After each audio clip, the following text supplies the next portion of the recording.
My name is Matt Sunigliero. Everybody at Bosch calls me Matt C. On this panel, I'm the lowly marketing manager, although I'm pretty nerdy for any of you guys who have talked to me a little bit. With me today, I have Neil Zerer. He's our group leader for AI and firmware, and also Dr. Florian Richter. It should say Dr. This guy has 2 PhDs. Just a side story. Last year, Bosch did an event at the Porsche Experience Center in Atlanta, and a bunch of us got to ride with a professional race car driver. It was funny watching the faces of all the people getting out of the Porsches, because we all think we're good drivers, right? Especially men tend to think we're good drivers, until you get to sit next to an actual good driver, and then you're like, oh, maybe I'm not that good. That's how I feel standing up next to these 2 guys. They're that good. But I'm going to start with a little quiz. Those funny black boxes in the middle scenes. Anybody know what those are? Shout them out. Not you. You know. Somebody. Anybody. BMAs. Maybe. I don't know that. So those are MIMS, micro electromechanical systems. Not very many people know this, but Bosch is the largest MIMS manufacturer on Earth. We make literally billions of these little things. You probably have one right now. The little thing in your phone that decides whether portrait or landscape, based on how you turn it, is a gyro MIMS, often from Bosch. Point is, we make more sensors than anybody. We are a sensor company. That's what we do, is we make sensors for cars, for phones, for buildings. And we're going to talk primarily about the ones that go in buildings today, but it is our core competency. Anybody know what the picture on the left is? Drone. Good call. Not just any drone, though. That is the Ingenuity drone. It's flying on Mars. It also has a Bosch gyro MIMS in it. So we are also the largest MIMS manufacturer on Mars, which I think is super cool. I won't quiz you on the last one. That is a little box that's actually currently flying in the International Space Station that listens to the space station for anomalies in an effort to predict when something might be about to break. It's what we call sound see. It's a way of seeing sound signatures with AI to identify certain things. And we've actually taken that technology from space, brought it down, and you're going to see some cool stuff that we're doing in the building technologies world with sound see technology. But again, my overarching theme here is we're a sensor company. That's what we do. All right, so I'm going to challenge the audience with a little teaser. This is my hot take. Shout them out. What are some of the biggest failures of the video surveillance industry? We killed analog. We killed analog. That's an interesting one. The good old days, right? Anything else? Have at it. Patrick, right? Well, I mean, one issue is sometimes being more reactive than proactive when it comes to determining and mitigating security threats. If somebody's broken into the building, the cameras don't see till after the fact. I would agree with that wholeheartedly. But the person was, writing on Instagram about how he was going to break in a building or something. Yeah, I would agree with that wholeheartedly. As you can see, our power to predict is a big part of our message. I'm going to talk about that in just a second. I would argue, and this is Matt's opinion, not Bosch's opinion, but Matt's opinion is it's even more fundamental than that. Vast majority of the video that we record never ever gets touched, never gets looked at, never gets used in any way. Our utilization rate is terrible. Now, that said, the video that we do need is extremely important, and it makes that low utilization rate still a good deal for us. That's why we put these cameras up. But I think we can do better about utilization. And I think video analytics, or analytics in general, are the answer to that. Why? Video analytics give us the opportunity to potentially watch video that humans don't have time to watch and pull valuable information out of that. Then those systems can tell a human or another system about some relevant activity. It can also help us decide what video is worth keeping. How many of you guys have deployed a video system in your careers? Maybe you had 4K cameras, but you ran them all at 1080p and 10 frames per second to save storage. Everybody run into something like that before? Yeah. So we can actually use video analytics based on my definitions, what I think is important, to say, I'm going to keep low resolution and low frame rate. So I can still prove a negative. Employee says, I was in the break room at midnight, boss. I've got video that says you weren't. But as soon as something important happens, based on my analytics, now I'm 4K and 30 frames. I've got better video of the event while storing less video total, all because of video analytics. A big one is searchable notes. So who here has heard the term metadata before? Show of hands. Kind of a big thing these days. We got a pretty smart crew. I think most of you guys are familiar with it. Anybody who isn't, metadata is just a fancy word for data about data. So in this case, we've got to pick a camera. Camera takes pictures. But Bosch cameras also take notes. Those notes come out of the camera in the form of metadata, and those notes are searchable, which is a really key component to utilizing these sensors. We also don't need to record things in order to notify. So with all of the privacy things that are going on, particularly around audio, we can have a camera raise its hand. I heard something relevant, boss. I don't need to record what that is. I can just raise my hand and say, you better check this out. I'll talk about that more in a second. So this power to predict thing, when we first came out with this tagline, I was a little bit frustrated. I'm like, all right, how do I capture this for an audience? So I did my best to go through it. It's a 4-step path to becoming predictive. Number one, we have to collect data. That's pretty obvious, right? Data is gathered by IoT sensors. Hopefully I established Bosch is a data company, a sensor company. So we're going to collect the data. Step two, we analyze that data. It's right there in the word, video analytics. Data from the real world is messy, it's unstructured. We have to give some structure to that data in order to make sense of it. This third step, I would argue, is maybe the most important and definitely the most missed. There's a subtle but really important distinction between data and information. Data, just a pile of data. We've already pointed out our video data is vastly underutilized. Information is human readable and actionable. So we have to make a transition from data to information. Mining data, parsing data, visualizing it in such a way that humans can read it and act upon it. If we do those first three right, we can then become predictive. If we collect information over time, we can start to see trends in that information and actually alarm not on, this is to your point, Patrick, alarm not on the event, but on the precursor to the event. Anybody think that sounds far-fetched? No? Everybody's okay? I suspect that all of you use this process today. Anybody got any ideas where? Nobody? I'm gonna get you talking somehow or another. Anybody watch the weather this morning?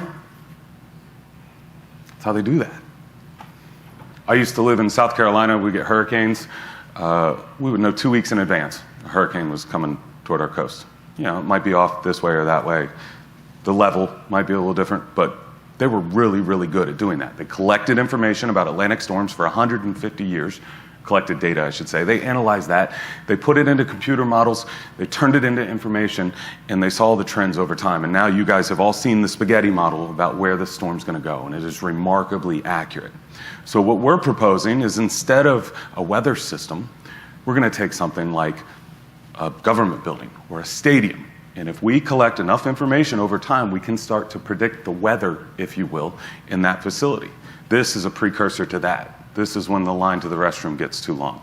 This is what happens when there's a traffic jam, et cetera. The power to predict.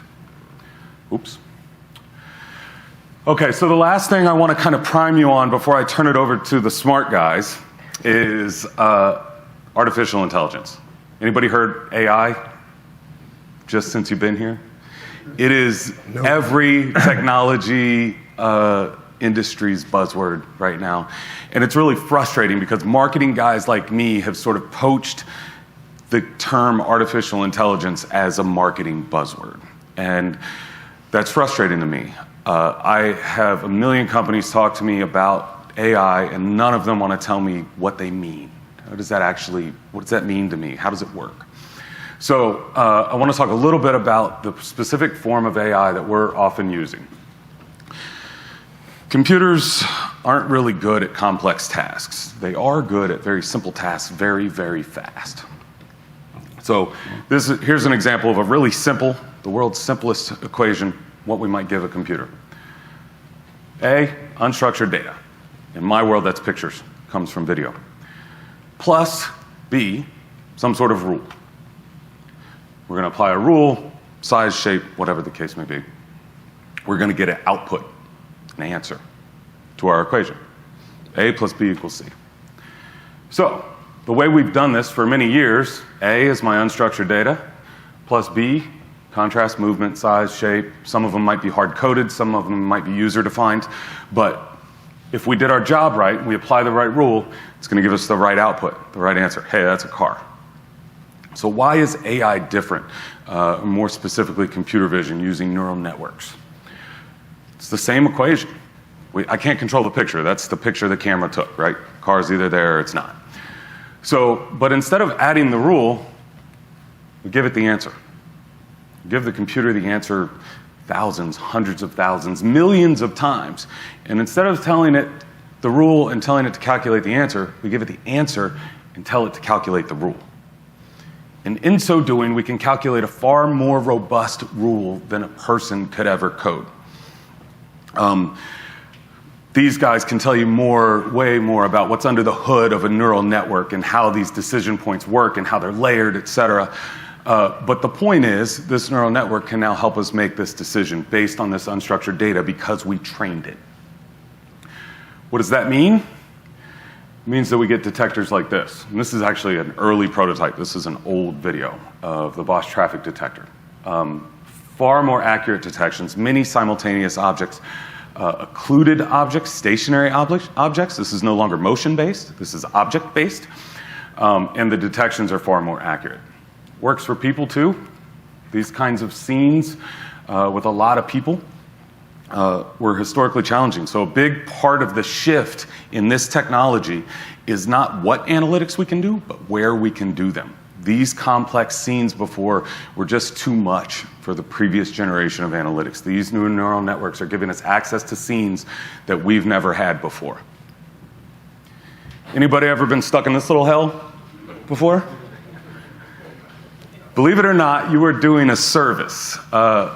Remember, I told you, in order to have the computer write this rule, we have to give it the answer, right? We need labeled data. This is actually really near and dear to Bosch's heart. If you ever get a chance and you really want to be nerdy, go look up Luis van Ahn on Wikipedia. He is a pioneer of crowdsourcing. He's the guy that invented CAPTCHAs. He also helped with Duolingo, if you guys have ever used that language learning software. All of it they're all crowdsourcing platforms. So the idea here is crowdsourcing data set labeling. So I told you, Bosch makes sensors. We also do a ton of work with autonomous driving. It's really important that our autonomous driving systems, many of which include cameras, like the cameras we sell for buildings, understand the difference between a taxi cab and a scooter and a set of steps and a stop sign, et cetera. And sometimes those pictures are difficult to recognize. So what we do is we farm them out via CAPTCHAs. If enough of you guys agree that that's a taxi cab, we can feed that back to the model and improve its performance. So this is actually crowdsourced data set labeling. So next time you're frustrated at it, you're helping do a service. Yeah, from this introduction, what AI is or what AI means, I would like to present to you now what makes AI at Bosch. So to say, what differentiates us from the others. As you might know, AI is not a new word, and outside the industry, you know, there are other industries where billions of dollars invested in AI, not to say the least ChatGPT and so on and so forth. I suppose you all have come across. Now I'd like to really introduce what I do for AI at Bosch in order to make it safe, in order to make it secure, and with high accuracy. Therefore, you have to understand, in principle, AI is a repetitive, iterative process. I mean, we've seen it. Those of you who had the pleasure to see our weapon detection out there see that the one or other false positive can be generated still. But if we're speaking like half a year down the line, I'm pretty enthusiastic that this will be gone. And the same applies to all the AI systems out there. It's an iterative system. And I depicted here the cycle which you need to go around in order to run one round of iteration for the improvement. In principle, I could give a lecture on each of these bullets, right? I spare you, so to say, the details, but nevertheless, I motivate you to ask whenever you need more information. Let's start here with the data curation. Data is key. I suppose I've been often asked, let's say from our top management and those guys, yeah, what differentiates us from others, what will remain of Bosch, what makes us better than Hyundai, Access, and so on and so forth. And if you want to boil that down to a single word, it will be data. You will elaborate later more on it, but it's the key. You can get just your system, your artificial intelligence system or your data-driven system will be just as good as the data you feed it. There's no way you can get across your data. So data is the new oil, and I don't think that's new to you, but it cannot be overstated, believe me, by many real-world experiences. Just to see the mobile phones we had for the weapon detection as one instance. But data needs to be curated. Since we cannot do anything on our own and we don't want to, we partner externally with startups there. That's the one differentiating aspect Bosch has. We has the power to go out to the startups. I sweep through them and I look where we really want to partner and that we don't have to do anything on our own, wasting time. Therefore, we are collaborating with a startup here which focused entirely just on data curation, meaning giant amounts of data, millions of sequences that you can look through, that you can identify how your system works. Very, very important. Next point is the labeling that Matt just showed to you, which you might sometimes involuntarily do in the internet for Google. But the labeling is also, you can have good data, domain specific, like here in the surveillance industry. You won't believe how many label guides I had to write, how specific you have to write to somebody. What a car is, for example. Let's take a pickup truck. A pickup truck is something extremely different in the Asian regions than it is, for example, in America. So if you give this to a person, say, label me all pickups, you get for two different persons a different result, which spoils your system. So therefore, labeling is important. We, as such, we have headcounts in India, which support us there strongly, and also we benefit from all the experiences in the Bosch concern. So curation, labeling. Next is the model training, whatever this is. Yeah, I certainly have no time to dive into the topics here, but it's a little bit what Matthew said. You give the rule, you have your label data, and you unleash the algorithm and say, go optimize with the target, identifying as much, I don't know, cars as you find, and optimize yourself. And there's a little bit, I can tell you really by my PhD, there's still a little bit of magic into it, right? Nobody knows exactly what's under the hood. But this is the strength of the system. It's so complex in a sense. We cannot understand right now what it's doing, but it surpasses human performance by far, in many different, not just in language, in vision, you name it, right? Again, then we have to verify. Again, since you do not understand what the model is doing, you cannot say, I have a look at it, how does it react to mobiles? You have to have the data to really see what it does. You cannot look into it, you cannot debug it, right? Therefore, the step is deliberately here. Verification, again, data. And then one thing, you can say these are basically the same steps that Google does, that OpenAI does, and all the others. One important part that's very specific to us and also to our competitors for the gun detection later is we bring this thing on the streets, on the edge, right? We embed it directly on the camera. We bring it close to the sensor such that we have short reaction times. And of course, this is not easy. This is really a different step from training any model. Any student, master student today can download something from the internet and present you a detector for whatever, for a hat or something like this. To get this on the camera, whole different story. You have less resources. The order of magnitude of parameters, so say the size of the networks, is far smaller, and you have to get along with the restricted resources and real-time restrictions that you have, right? You can build a net that has a decent accuracy, but if it violates, I don't know, if it takes 1 year per image to run, you're lost. Once again, then we bring this onto our cameras. We have the inference at customers, so God will. And then, of course, we get the feedback, which I said here by outlier detection. Prominent example that we can see later is like mobiles in the case of Gunshot, but it's surprisingly like crawling people will be confused with animals and so on. This technology, once again, is iterative. What I refer to here as outlier is the valuable customer feedback that we can then take in order to kick off this circle again. Questions? I don't know if I'm running. Yeah, please. At what point could you self-perpetuate a lot of the labeling data through like an automated curation method, and then outliers identify themselves in a sense by creating like some sort of geometrical matrix or something overlying or overlaying the field of view that can capture them in an automated fashion. Something that wouldn't require, because we run into it all the time, to where the customer won't know how to identify certain objects or certain anomalies, if you will, in a verbiage that translates into a proper label, right? Yeah. Like, so I have that challenge with like doing SageMaker and doing my own AI and ML development for light when I'm doing fiber optic detection systems and stuff. So. Yeah. So interesting question. I take the first part. So the question is how many manual work will there be, or how much you can automate this in order to get a better performance? And the other one is how much your semantic strength, I come a little bit later, needs to be in order to describe a problem, like I just said with a pickup, for example, or that the really people don't know what they want.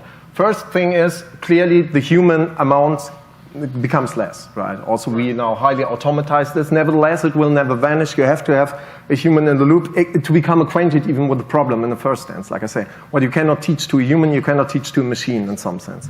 And again, the second part is what we see nowadays. I mean, it's changing more or less on a weekly basis. Just if you told me like a few weeks ago, a wife said, give me an image of your examples, and then I do what you want. Now I say, give me a prompt. Like in ChatGPT, you figure out that words are here even stronger than images for machine learning. I hope this answers a little bit. No, so, I mean, it just leads me into like saying, hey, you know, when does it culminate into a labeling library or a label library that, like you said, very different dynamics physically to objects in India when we're talking cars, right? Manufacturers will have different models. You know, same pickup will be called one thing. But there is some geometric points in the design of a vehicle that are associated across all model types. Doesn't matter what country they're in, right? And how does that fit into a matrix that can then, you know, in some way, whether mathematically or intelligently, create an association with a current label? Yeah. And then the label just be associated with a number of different objects versus one single object of one form-fitting image. Perhaps we can take this later to understand. I'm not They invited me for this very reason. No. It's just we have to have a little bit of the time, right? We're good. We're good. We're good. No, it's very interesting. So what you say, the ambiguity, like you say in labeling, to fix that down, we now use words. If you ask me for time, how far this can be automated to avoid this ambiguity, it's tough to tell. Okay. Might be half a year or something like this. Well, I mean, the computing hasn't, gotten to the point to where it can keep up with the advancement of AI. AI has far surpassed a lot of the computing capabilities we currently have, even whether it be at the supercomputing level, even down to the consumer level. So we see that with a lot of data and language learning models and stuff like that. Exactly. You bring up an interesting point.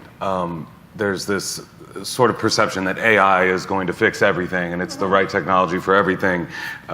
Steve back there, we love the analog days. There are still some things that some of the previous generation analytics are better at solving. In the security space, we're very often looking for the thing that almost never happens. That's very difficult to get a large labeled data set of because it doesn't happen very often, thank goodness.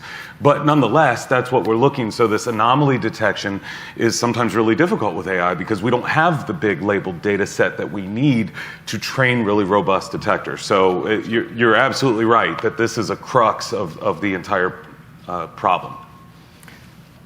If we go now once again, one aspect more I wanted to bring up here just is that AI alone is not everything, right? Once again, it's prone to false positives. And we as Bosch differentiate ourselves, of course, also with our long-standing experience in the field. So we had in the past classical computer vision entirely. You may know our IVA. Of course, it comes with a lot of dependencies like calibration and so on. And it's really like, kind of say, a complicated box. And right now, what we are really doing is, of course, we have these AI detectors doing something like the detection, meaning on a frame-by-frame image, like we saw for the gun detection, for example, or other objects, that we have a detector. And later on, I will also comment, we extract then attributes in the future from it, I don't know, like color of a shirt and so on and so forth. But that's not the entire story. If you want to build up like analytics, then this is more than AI.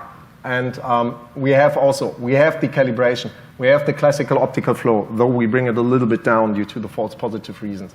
We have physics, knowledge of physics of cars, how this runs. We do a sanity check because we care about this high accuracy and this high reliability, right? And there are cases where we say in perimeter protection also one false incident can really cause some serious troubles. Therefore, we're really leveraging the whole power of computer vision. like I said. And also, we have good sensors, right? We have image stabilization. We have a long history there. We know our moving cameras and so on. They have very mature techniques. You need to combine all this. What I had in mind when I prepared the slide, you can have the best weapon detector. If you have an entirely noisy image, that doesn't help you at all, right? Nobody can get through it, right? You get the sensor, and then you have the image, and there you do something on it. And if the weakest link in the chain, so to say, might spoil your system. Therefore, it's important to consider the overall package, which we can do with the power in AI from our other business unit as well, and with in particular, our experiences in the traditional computer vision domain. What I think we want to do next is, this is a primer on how some of this technology works and how it is fundamentally changing our industry, but we still got to get it into solutions. Ultimately, I understand, I tell people all the time, I don't expect you guys to be experts in video analytics or any of this stuff. That's my job. I need to understand your problems, and it's us that tries to translate that problem into technology. So we want to talk a little bit about some of these solutions that are enabled by the technology that we've talked to you about.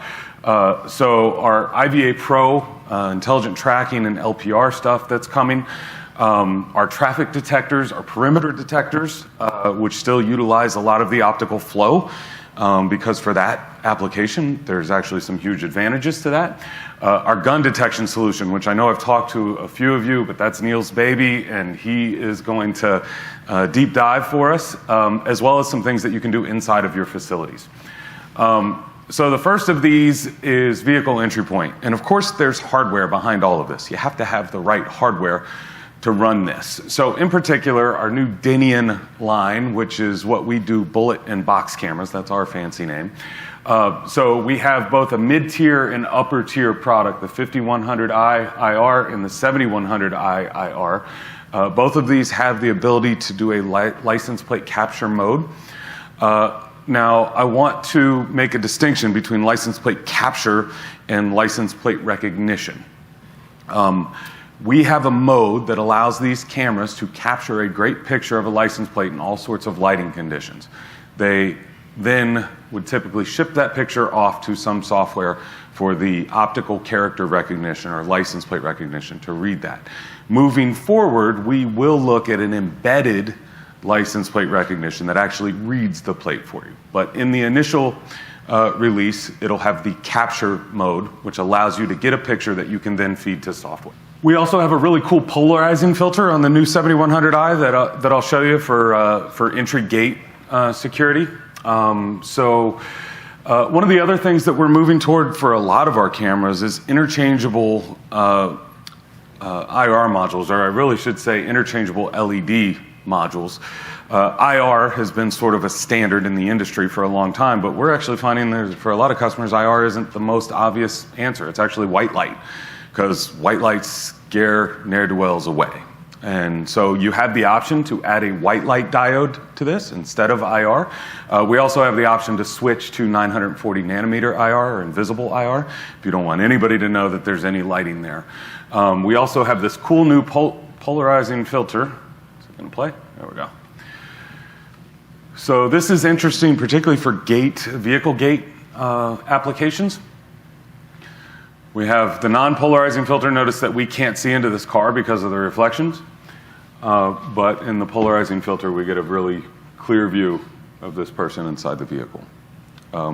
This is actually something I get asked about quite often. So we can also use this stuff for parking. One of the interesting things about these neural network detectors is that they're no longer motion-based.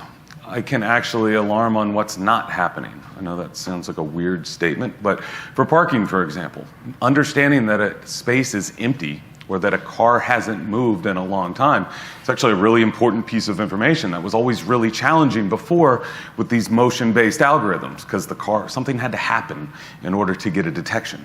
That's no longer true. So there's a significant portion of our portfolio, the Dinians, Flexidomes, multi-imagers, soon our panoramic, and a number of our pan-tilt zooms have these AI neural network-based detectors that can do things like empty parking spaces or full parking spaces, and tracking the difference between people and vehicles. So for example, I probably don't want to follow vehicles around my parking lot, but I might want to follow the people, and we can tell the difference and do tracking based on that. So here you can see an example of that. You notice we actually have a distinction in our bounding as to a stationary object versus a moving object. So not only do we have object type, that's vehicle, but sort of the nature of that object. Here we have a person that's a moving person. So if we wanted to just alarm on stationary objects or just on moving objects, we have that ability. And you see as soon as the last parking lot was filled, the field turns red. Here's an example of counting as well as an intrusion detection scenario. So when I say this is an example of counting, it's actually in two ways. If you notice when the car passed the line, we have a count. That's a cumulative counter. Every time a car goes by the line, it's going to count. We're also doing occupancy counting. So this is real time. There are two objects in that box. As soon as he leaves the box, now there's only one object in that box. So that's a real time counter based on that area. Here we're also talking about a loitering alarm. So there's a time component that says, at some point, we're going to sound an alarm or play something off the IP speaker like Preston talked to you about, and this guy's going to bug out. So deterrence becomes a huge factor in these things. You mentioned being proactive instead of reactive. Yeah, it's great if I have awesome video to give to the cops tomorrow morning or to give to my insurance company, but what I would rather do is play a speaker and shine a light in his face and get him to go before he ever breaks in the first place. Illegal parking, running red lights. We've got all sorts of traffic applications. The idea here is to get your wheels turning a little bit about how you might use these things at your facility.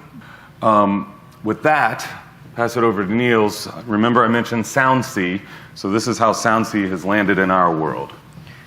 Correct, and most of you guys, I think, have already been at our small simulation table or whatever you want to call it for the gun detection. We not only have the visual part, we also have the audio gunshot detection. We already launched that earlier this year. It's called Intelligent Audio Analytics. And as Matt already correctly pointed out, this is actually coming from our corporate research department within Bosch. This technology, it's called SoundC. We launched this technology, or we first presented that during the Consumer Electronics Show in 2019, and it's a Bosch patented technology. And as Matt correctly pointed out, it's used on the International Space Station, certainly not for gunshot detection, but to pick up if something is going wrong. And as you can imagine, if there is something going wrong on the International Space Station, so there is this device picking up machine noise and basically analyzing at a very early instance if some machinery is about to break.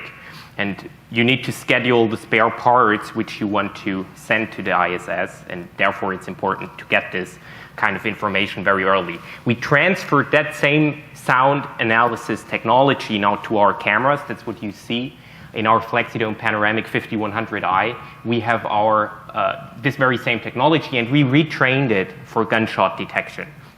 And now this can become very handy for example for parking lots. So we're still in a parking lot. If you position those cameras, for example, you will be able to alert your security staff as soon as a gunshot goes off.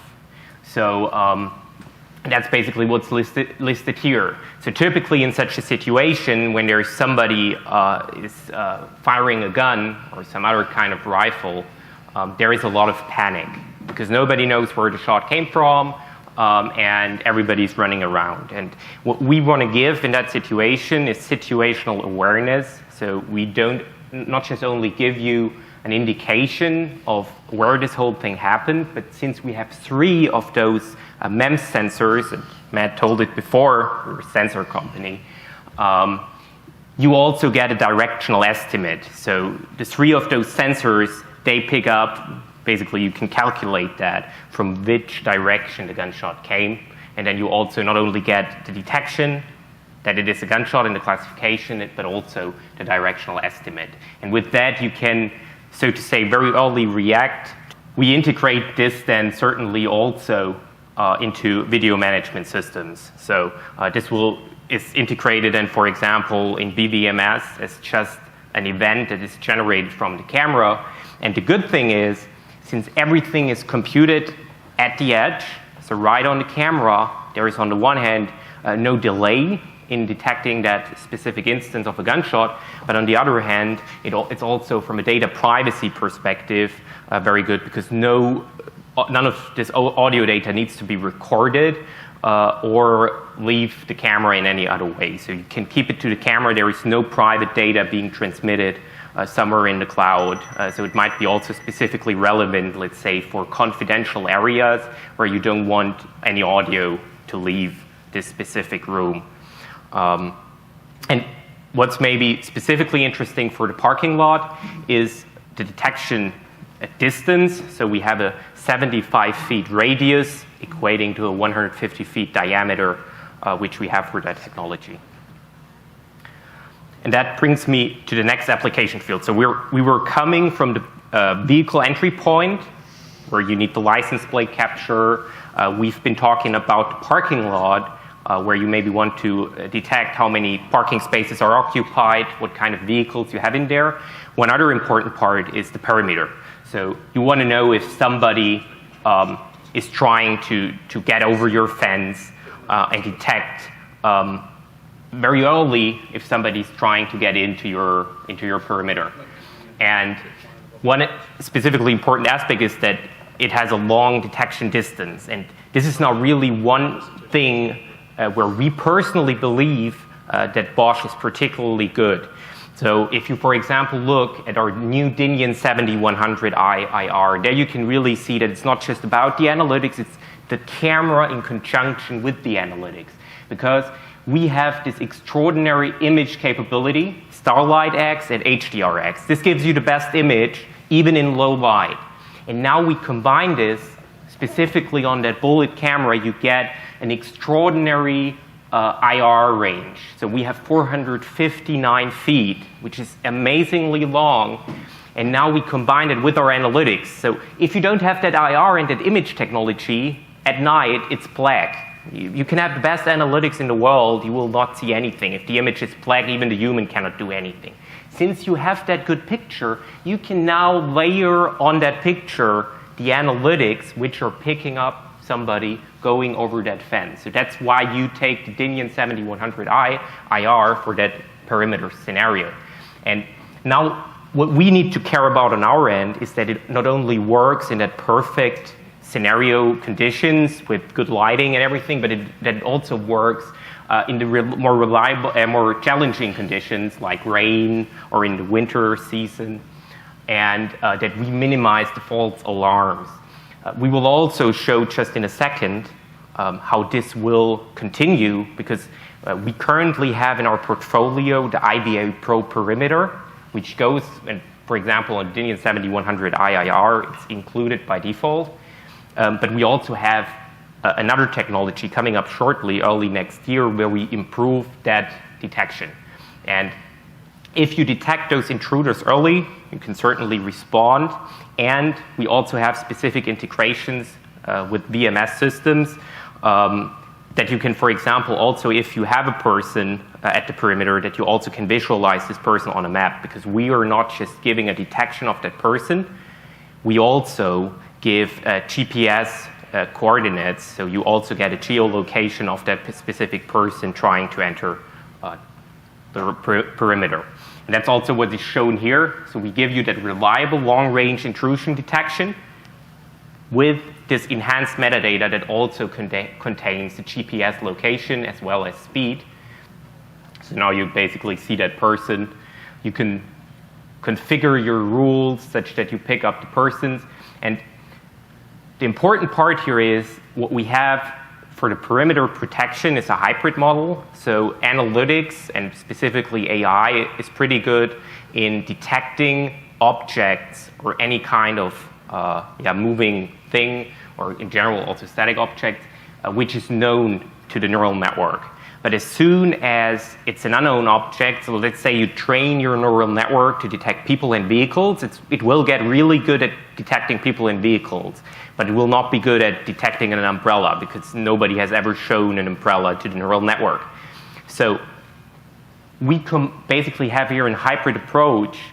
We have our old computer vision algorithms, which are really good in detecting any kind of object, and we layer that with our neural network for people and vehicle detection, because at the perimeter, it might very well be that somebody is trying to disguise himself, maybe putting an umbrella or some other thing in front of him, and still, or kind of crawling through the fence or through this area, and you still want to detect that kind of person, even if it doesn't look like a human, if there's somebody else. And that's also what this perimeter mode is specifically optimized for, that you don't miss also objects which don't look like a person. So this perimeter mode is highly sophisticated. It detects all kinds of objects, no matter if they look like a vehicle or a person. We detect every moving object. So now the challenge that comes with that is certainly that sometimes, for example, there might also be a moving object like an animal, and you want to get rid of those false alerts. And that's what I now hand over to Florian, who will tell you a bit more about what's coming up at the horizon early next year. We are now getting even better in lowering the false alarm rates while keeping the true positive rate, so the true detections, also at an industry-leading level. Yeah. Thank you very much, Niels, for the words. I have a challenge for you. So 10 seconds. Where is this person in the image? And you tell me, can you see it? Yeah, you can see. Where is here a person? Oh. And that's an actual facility, by the way, right? So it's not some synthetic data. Does somebody have a guess? I mean, this is a typical perimeter scenario, right? Poor lighting. Top right quadrant. Where? Top right one here? Quadrant, yeah, because I'm assuming that that's the unsecured location to Okay. the secured side. Top right. Somebody go with a different. Top left. Which one? Railing is there. Okay, here somewhere? Yeah, Okay, which one is explicitly? down, right there. That's the left. Here? Somewhere? Okay. I mean, I played this with our top management as well. Nobody finds it. It's these little two dots here in the top when you see it when they are moving, like two. You see now, of course, the gist is, or the take-home message from this is you need temporal or temporal information in order to do this. The classical AI is just made, so my previous talk has been on single images. And with this, I can give you some corner cases where you simply, even a human cannot decide on a single image whether a person is on here or not. And since we are dealing with alarm verification or perimeter protection, we already launched a cloud verification system, which acknowledges, so to say, or which considers temporal information. And now we want to bring this to the embedded stage. So in a sense, what I just told you, you wouldn't have problems to detect objects on a single image. Prior to this, the optical flow solved this for us, but somehow, like Niels said, in a very unspecific manner, right? They can be like, Mr. Pennington tried out to trick our gun detection with the lighting. I suppose he knows the weak points of the optical flow, right? So if you have like, in this, somebody goes up there with the lighting, he can cause wrong detection on persons. Of course, neural AI doesn't do that, right? But you need to be able to feed in temporal information. And there you go. Yeah, there you see, like, say, one of the hack. We took a single simple person detector, and instead of go by yellow, red, and blue, we figured into three temporal contiguous images. So to say, we said now you really get three timely following images, and now you say whether there's first a moving object and whether this object is an animal, a human being, or something else. And again, currently now we are bringing this onto Edge. We have successfully established this as alarm verification in the cloud, like we later see for the gun verification, so to say. The idea is you pump something in the cloud and then you verify it. We take advantage of this knowledge that we gathered there and bring it now to the camera once again. Closer to the signal you are, closer to the sensor you are, the less response times, etc. pp. So this is our goal. This is one of our core competences, what we can do. And already our prior results aren't mentioned enough. In the cloud, we have done thorough evaluation of it, and the results are really, really promising. So time frame for this is like half a year. So to say, we're in the middle of it. And then there will be even like these typical problems you have perhaps with the perimeter protection right now. We will improve on them continuously. Of course, one point is here, one thing, this technique, for example, does not need to be calibrated at all, right? The neural network, for example, learns itself, in a sense, the calibration, just to mention one upside of this approach. Questions so far, or did I? Yeah, please. Two questions. So the degradation of these features with, how dependent on good lighting? So do you have an idea of degradation to IR, and then beyond that for other atmospheric situations like fog? What are these? How much of this goes over to the thermal product, and then what type of degradation or comparative accuracy are we seeing from good light to IR to the thermal product if they do go over? So phenomenal question. There's a lot to unpack there. So the first thing I think is, at the end of the day, these are visual technologies. If you can't see it, you can't analyze it. And so a lot of times we start talking about dynamic range and lux ratings and IR and all of these technologies, and people seem to kind of think like we're doing pretty pictures for vanity's sake. No, the fact of the matter is none of these analytics mean anything. It's all layered on the picture that you take. So some of these technologies that we brought to market with HDRX and Starlight is exactly that. It's being able to get a good picture in more environments so that we can run good analytics and other technology on that picture. There's always going to be a limit. Limits to humans as well. You're in a cave, you can't see what's happening. We've got ways around those limits. So one of the things with for example, the Dinian 7100i that I mentioned earlier, even though it's an optical sensor, the reason we put that 459-foot IR on it is so that we can do long bites of fence line that we've historically done with thermals, but we can apply these optical-based neural network technologies for more robust detections and less false alarms. It will eventually come to thermals. I will tell you that what we have learned is that just because you've trained a neural network to know what a picture of a person looks like, that same picture of a person from a thermal imager, basically has to be retrained. You can't reuse it. So it's another project to bring this to thermals. The other thing is, to what Florian and Niels were pointing out, there are some things that optical flow is better at. I use this example all the time. I used to have a street corner in Pittsburgh that I would show analytics, and the new AI detectors sees people like a champ all over the place. But if somebody was walking their dog, it didn't care about the dog. We didn't teach it dogs. It doesn't know anything about dogs. But sometimes those odd objects are important at perimeter. So the old school stuff is much better at that. It might not know it's a dog, but it'll circle it and knows it's something. So this layered approach of both neural network and optical flow together is going to be the key to perimeter. What I suspect the first iteration would be, and there's some decision makers in this room, so listen up, guys, would be the thermal could run those optical flow algorithms, and we have all those, and it's very good because it's a high contrast thing, picture all the time, next to an optical sensor that has the AI, and now we can start to do logic about whether these cameras agree about what they see. So kind of a backward way around what you're getting at. Does that make sense? No, it makes perfect sense, but so if you're in a zero fail situation, I upgraded a customer from radar to laser on vehicle wrong way detection in a zero fail facility. It worked great until the first day it had fog. And then we've got major problems at that point, right? So I just need to caution myself in looking at all these options and all of this work that can be done 90% of the time and get good data and good information. But when you're at a controlled facility that can't fail, then I've got to make sure that I'm understanding which pieces and which capabilities we can do at as close to zero fail or 5 nines as we can. So that was the reason for the question. No, it's a great one. That's one of the other reasons why I think sometimes separating the technology is better. Thermal cameras are awesome at getting good high contrast images and fog and so on. The one weak spot they have, and we see this occasionally, if we get really hot days out in the desert or whatever, where there's very little contrast between the warm body and the warm background. Fortunately, that's the time that optical cameras are awesome.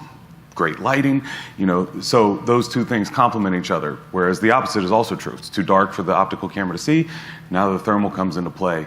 So now we're kind of doing that same layering with analytics, and I would suspect anytime you're in a zero-fail environment, you need the Swiss cheese approach. All the pieces of cheese have a hole in them, but we hope the holes don't line up and nothing can fall through. Great. Now we slowly but surely entering the main topic, right? Or is this? Yeah. Okay. Building entry point. Correct. And I just wanted to add to this thermal discussion we just had. Also for the thermal, this AI technology. So we are currently processing just a single image. And as we just saw, on a single image, sometimes for a human, it's difficult even to recognize if there is a person. On a sequence of images, it's easier to make that decision. Now, also for the thermal, you can think of situations where, for example, you have the ground, like in the morning, heat up, and then you have like those heat shapes moving around. For one image, it might look like that's a person because the heat shape might look like a person. Like, I don't know, some clouds for some second might look like a person. Like, always like challenging, but if you really have a video sequence that you give also to the thermal detector, like for an AI detector, that will also greatly benefit the detection accuracy of that one.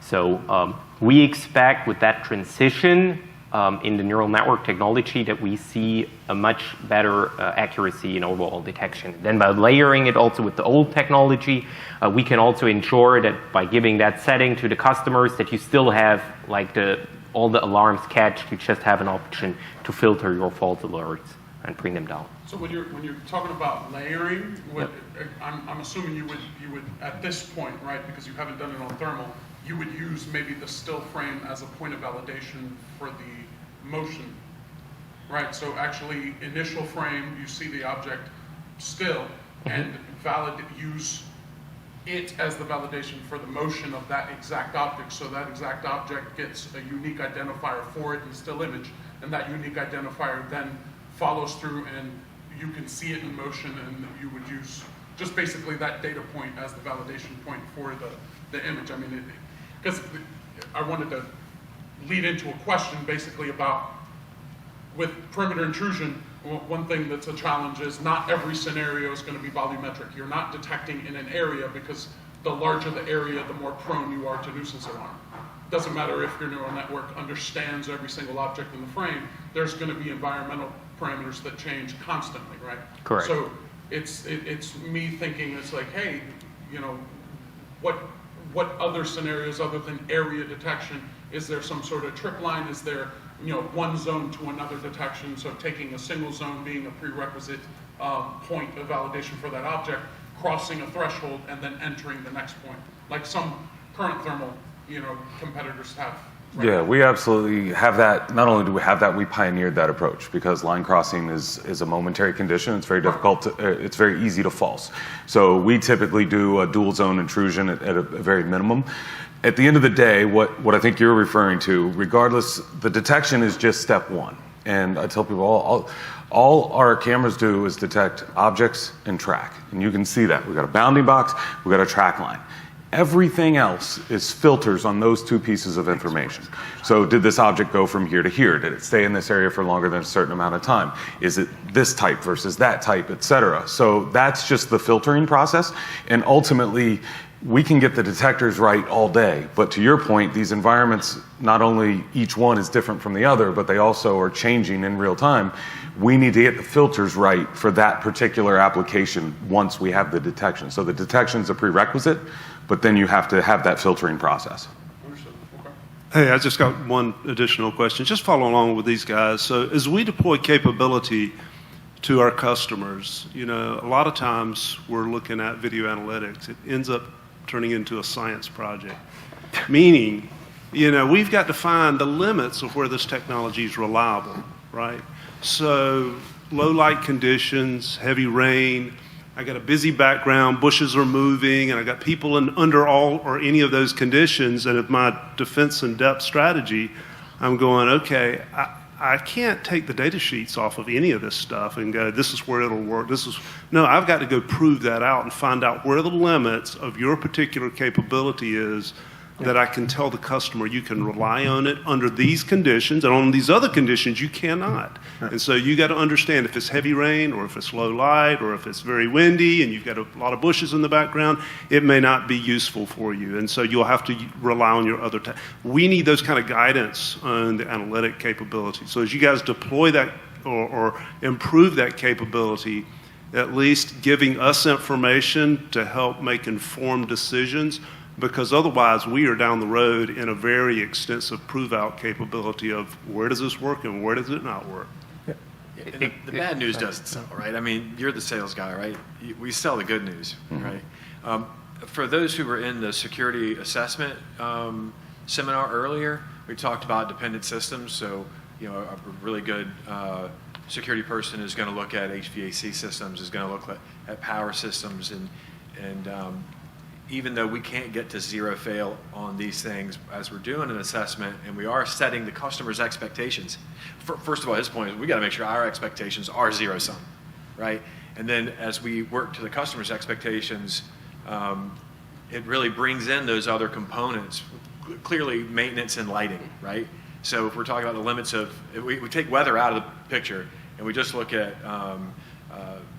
other scene limitations like crosstalk he's talking about with bushes and stuff and lighting, that really needs to be part of our assessment and recommendations to the customer of adding lighting and clearing lanes and stuff like that. Yeah, I mean, that's how we work with the people in this room. And so some of this is about I've said for years, generally if we have an unhappy customer, it's because expectations weren't clearly set, therefore they weren't clearly met, and we have a delta between what they wanted and what we did. And sometimes it's not even bad technology, it's just the wrong technology. Like we were talking about Porsches. I think those are awesome cars, but if my mission is to tow a boat, a Porsche is not the best choice.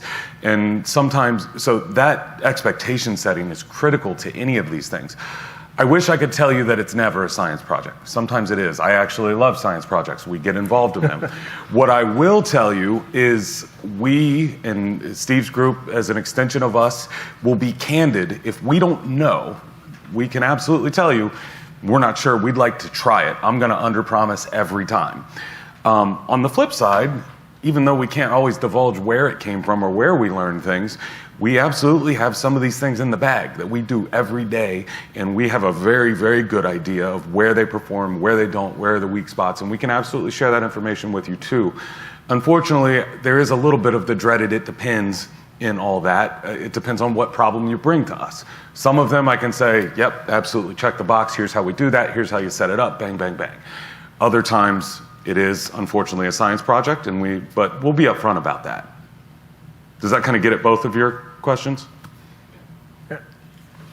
Yeah, I think just to the degree that if you do any of your own independent testing and you say, hey, yeah, these are the we've got to test results, we have a test facility and we've tested all these conditions, and you say, hey, here's a paper that details the methodology and the approaches that we use to test it, and you can use that to inform your decisions. That goes a long way. I mean, it doesn't mean we won't have to do some additional follow-up, but it does say it informs us under the conditions under which you tested it and found it to work. Yeah.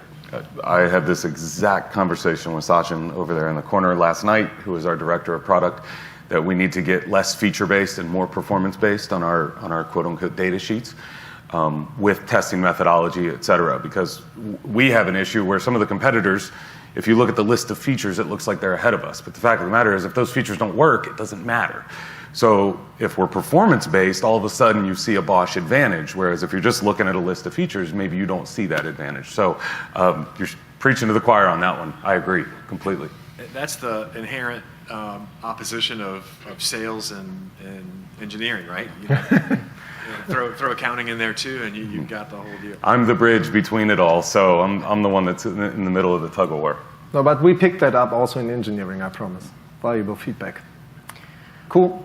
All right. Let's move through. Yeah. Going back to the application. So we moved our way all the way from the outside in. So we talked about building entry point, where you want to have your license plate recognition. We talked about the parking lot, where you can have detection, how many parking spaces are occupied. We talked about also audio analytics technology and also the perimeter, where you want to detect people and don't want to alert on bushes that are moving in the wind. And now we're talking about the building entry point. And I think there we have currently, right today, we're basically also showing this here, a very exciting new technology that we bring. But let me first talk also about the other things that you probably want at the building entry point. So one thing you definitely need is a picture of who's coming in, or a video footage of who's coming in, even in challenging lighting conditions. And specifically at the building entrance, it might be that you have some backlighting from behind the door, so it might be much brighter outside than inside. And that's specifically where our cameras do a great job with the HDRX technology that's included in all of those, also specifically in our 8000 FlexiDome, which has the best-in-class imaging capabilities. So you can always rely on getting the best shot out of that camera for the person that's coming in, even with the backlighting. So, and then there might be some applications around it. So you can layer analytics on that. You might want to prevent somebody loitering in front of the door and getting in as soon as somebody leaves the building or something. So you can set up specific alerts with our IVA Pro. And this comes with those cameras. It's our latest, greatest analytics package. So with IVA Pro Buildings, right out of the box, you can reliably detect people and vehicle with those cameras. So you can set up an alert if there's somebody loitering in front of that door and shoot it right to your SOC. Now, what is new, and what most of you probably have already seen, we are now also bringing the capability with our gun detection system which is designed to detect also if there is a person carrying a firearm, basically brandishing it. You might have already seen it. We demonstrate it again in just a few seconds. And what I also want to add to that, that is basically the real-time capability. So you want to record, but you also want to detect incidents in real time. But what you also can do by leveraging your video management system, since all that footage is analyzed in real time and annotated, that's basically the script that Matt was talking about. So our camera is analyzing, oh, there is a person, there is a vehicle. It also tells you information about the color. You can go back later to that same footage and search through it. So you can basically say afterwards with the forensic search, I want to find all time slots where somebody entered the building. So if you need to investigate an incident, you can make use of those analytics again. And this is supported by our cameras. As I said before, the FlexiDome Panoramic 5100i also gives you this intelligent audio analytics with basically the 3 MEMS sensors which are in the camera. And for example, also with our FlexiDome 8000i, so camera and analytics go hand in hand. You, for example, also get the PTRC option, which is pretty unique. So this you only get on our highest tier camera. This also allows you for this remote configuration. So you can really move the field of view remotely. So once you install it, you don't have to climb up the ladder again if you want to kind of move the field of view. And we have a lot of customers who basically love that functionality because you don't have to, if you get that on your computer and see you wrongly configured it, you can just move the field of view with that remote configuration option, which is very powerful.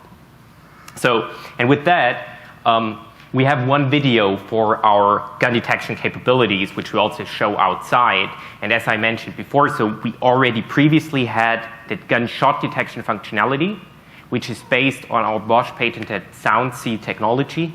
And we're now adding the visual gun detection capability. And we are basically in that kit, which we are forming with the 2 visual gun detection cameras and the 1 gunshot detection camera. We are the world's first to combine those technologies and providing it. And we also made a video about that, which I'm going to show right now.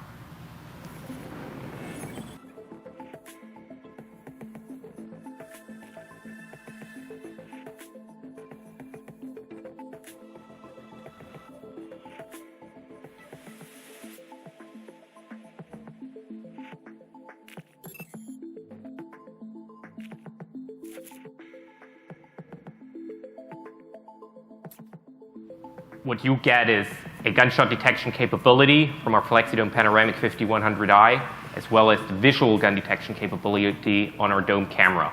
And as a world's first, we are combining both of those technologies, which allows you to, what Matt already talks about, get this power to predict, to even react to such an incident before the first gunshot goes off. And also for the gunshot detection, we also have this directional estimate. So with that, you can also be ensured that you know where it came from, the gunshot. And we specifically designed that for learning environments, but we also know it's kind of interesting everywhere, so also for government buildings and so on.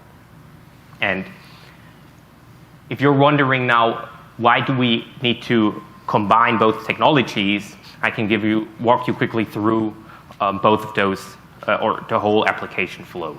So we have this layered approach with the visual gun detection as well as the gunshot detection. So the visual gun detection, this allows you to detect, like a person or a vehicle, also a gun or a firearm, might be also a rifle, that is carried in the hand of a person, even before the first shot goes off. Certainly, this person needs to walk through the field of view. And if such an incident is detected, you can automatically trigger an alert which goes to your security operations center, and they can verify it. However, there might be situations where the first shot goes off even outside the field of view.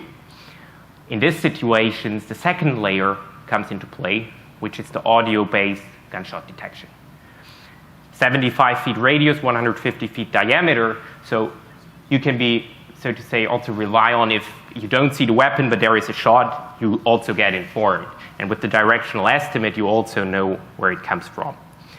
And both of those technologies layered on each other allow you to early detect this.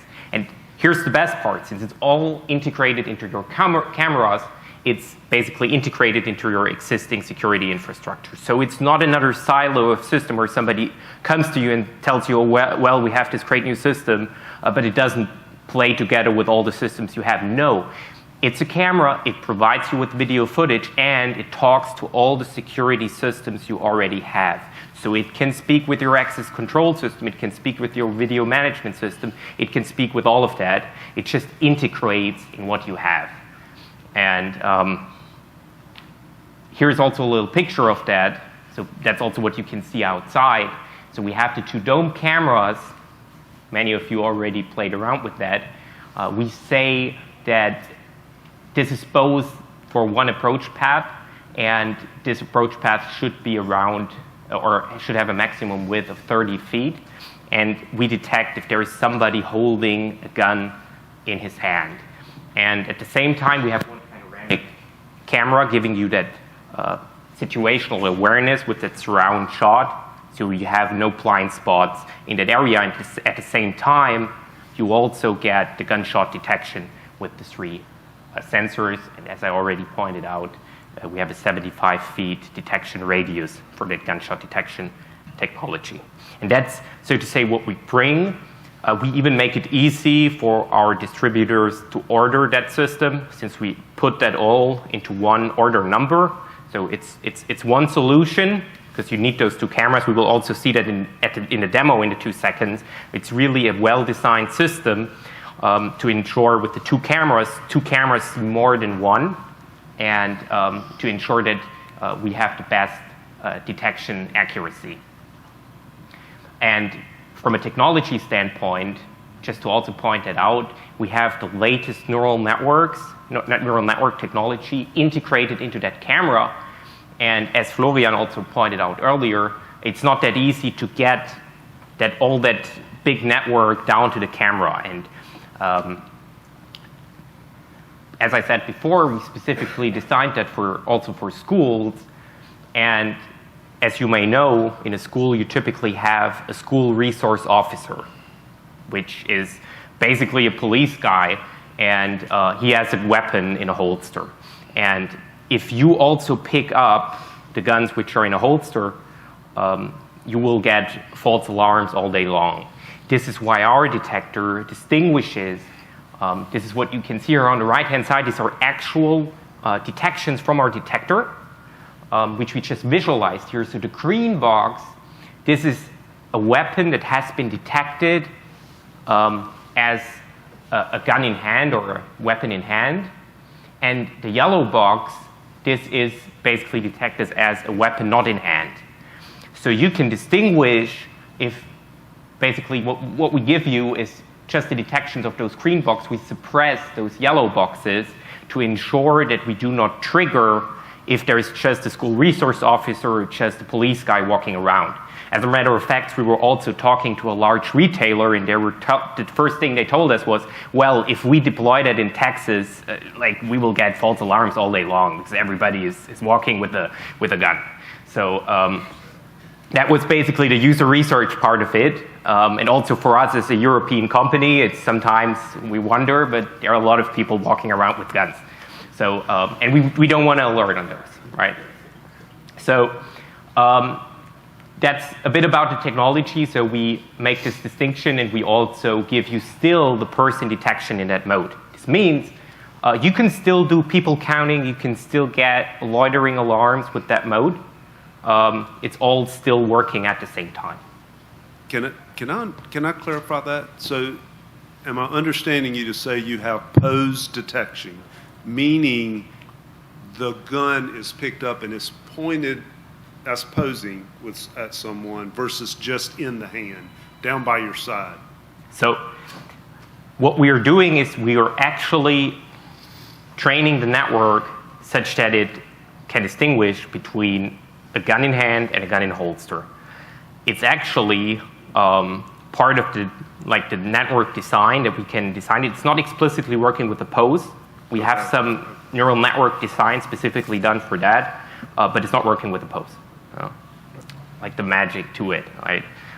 You can ask Florian after the show, right? Functionally, the way you described it is how it works, though. That when the gun is raised, it then becomes detected. That's the net result. Just a quick question, because you're using the word weapon and gun interchangeably. Correct. It's not Correct. detection. There I want to be very clear. Yes, if we're going down that avenue, it's a firearm detection. Okay, so that's what we are we're- not detecting any knives. So in that context, Correct.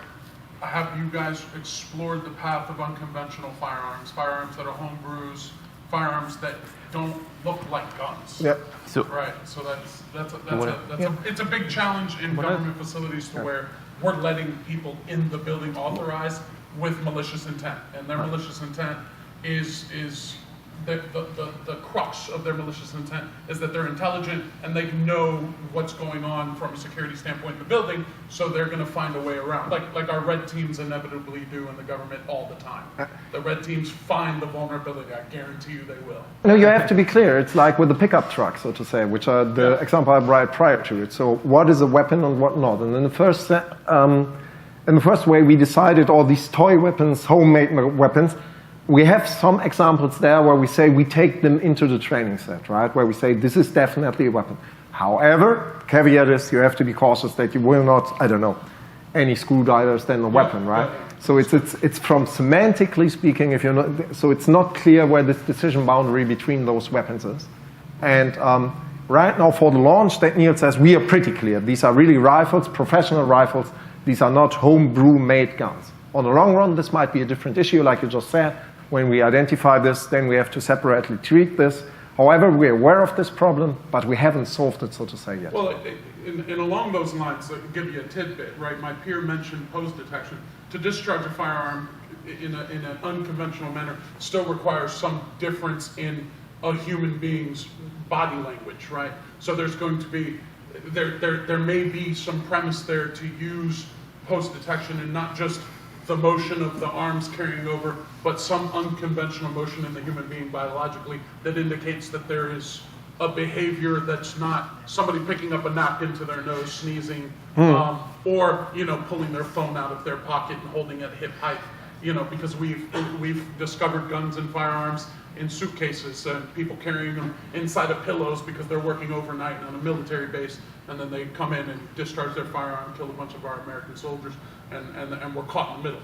Yeah. right, trying to discover these things. So there could be an opportunity to start creating that layering approach that Bosch is very good at doing, and saying, teaching the neural network that there's biological signatures or identifiers that could note the existence of a firearm. One thing that I will say, if I can just back out and be a little bit more abstract for a second, in the next 5 or 10 years, one of the things that neural networks are awesome, and Florian's team trains common objects all the time.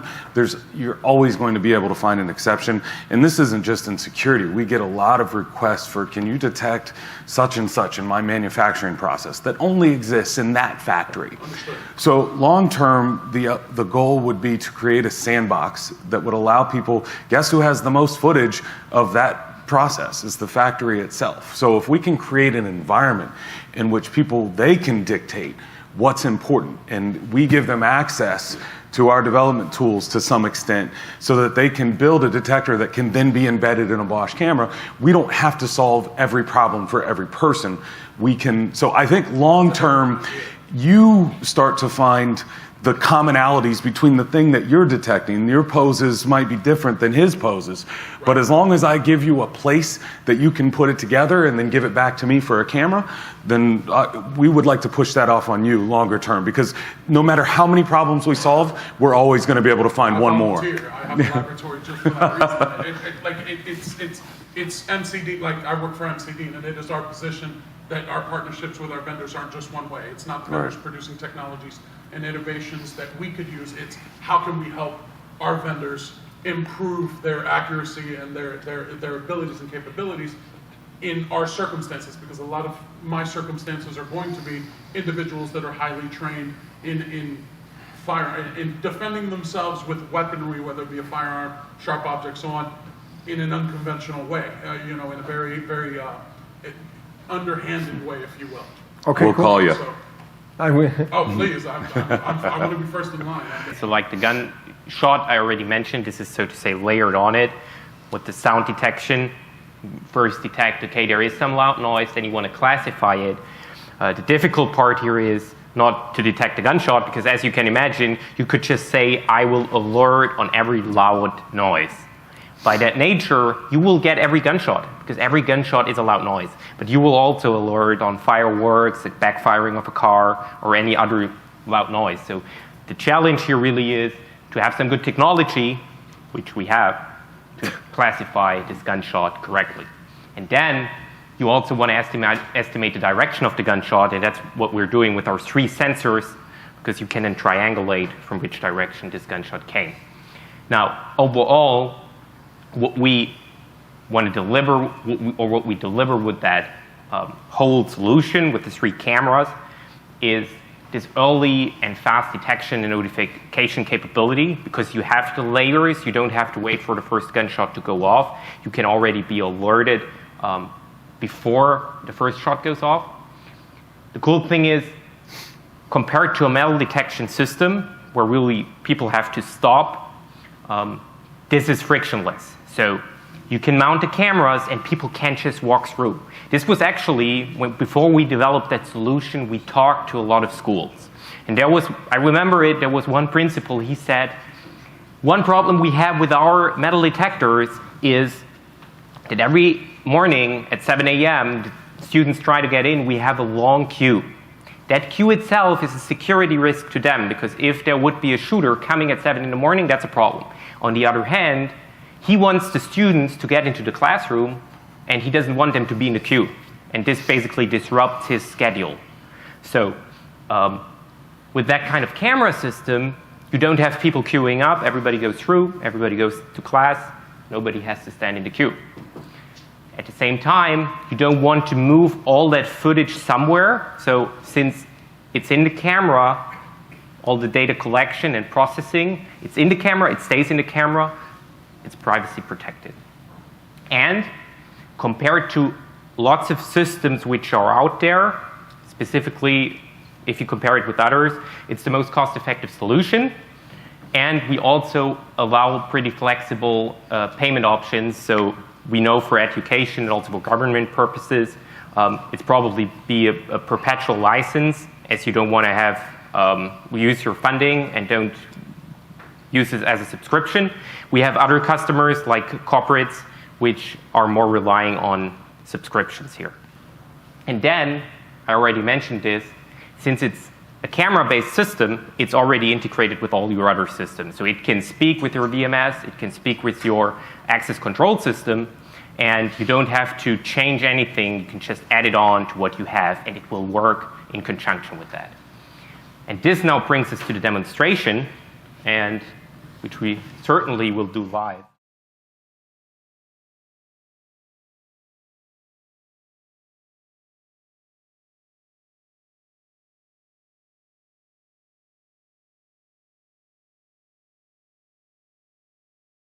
So there we go. You can see the gun detection in both cameras up here.